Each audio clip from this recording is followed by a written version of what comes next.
Thomas has many friends on the island of Sodor. Visit them all by pressing the left arrow button on your controller. Thomas can be described as a cheeky, fussy little engine. He often gets into scrapes, usually by being overeager to do things best left to bigger and more sensible engines. But clouds never last long in Thomas's life, and he's soon bustling about again, playing his part in the yard and on his very own branch line, of which he is extremely proud.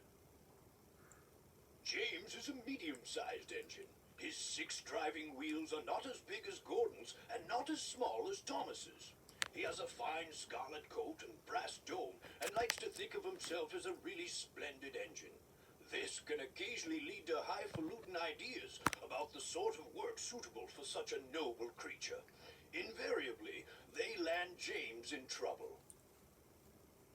Percy is the junior member of the principal team of engines. He's a happy little chap who's normally quite happy buffing around the yard with no particular desire for adventure in the great world outside. He is always keen to oblige, a fact Right, of which with the the other Teletubbies engines are apt to take advantage. Henry is a long, fast engine. He has a thoroughbred look, and like all thoroughbreds, tends to be somewhat highly strung and prone to illness.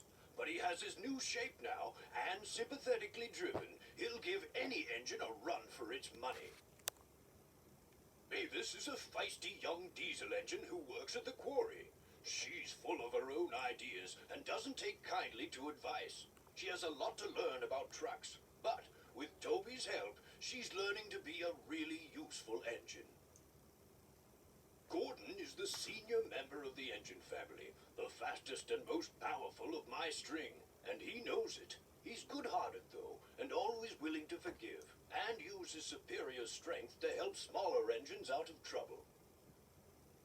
Toby is old-fashioned, both in looks and outlook. Every engine, no matter how old, wants to be really useful, and having once nearly been scrapped, Toby is always happy to work. He's not above being temperamental sometimes, but since he works mainly up an outlying quarry line, he can work off his moods without causing grief to anyone, except his own faithful coach, Henrietta. Annie and Clarabelle were given to Thomas as a reward for being a really useful engine. They're much loved, but have both seen better days. Annie carries passengers. She's always pulled by Thomas and travels facing him. Clarabelle is a composite coach. She has one section for passengers and one for luggage and the guard. Clarabelle always travels behind Annie, facing away from Thomas. Bertie has a great deal in common with Thomas. Ever since their great race, they've been the firmest of friends. Bertie's strongest characteristic is his friendly grin and his readiness to help any engine prepare to admit that just sometimes roads have their uses as well as rails. In a railway family, Harold can hardly avoid having a high profile. He brings a welcome spot of dash to the quiet landscape of Sodor whenever he appears, and even if the noise he makes is occasionally wearing, he is good-hearted, and the engines are always pleased to see him. Like all cranes, Cranky has a high and mighty attitude, which often annoys the engines. Cranky knows that if he ever gets too big for his crane hook, the engines have ways of getting back at him.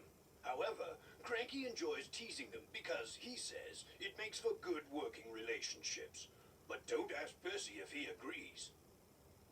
Ask me It's later. been many years since I first came to Sodor as a railway engineer. I rose quickly in the company, being a director at an early age, and eventually chairman. My imposing appearance, no less than my firm but kindly handling of both engines and staff, earned me the affectionate nickname of the Fat Director. Then, after nationalization, when I was awarded a knighthood for my services to the railway industry, I became Sir Topham Hatt, the Fat Controller.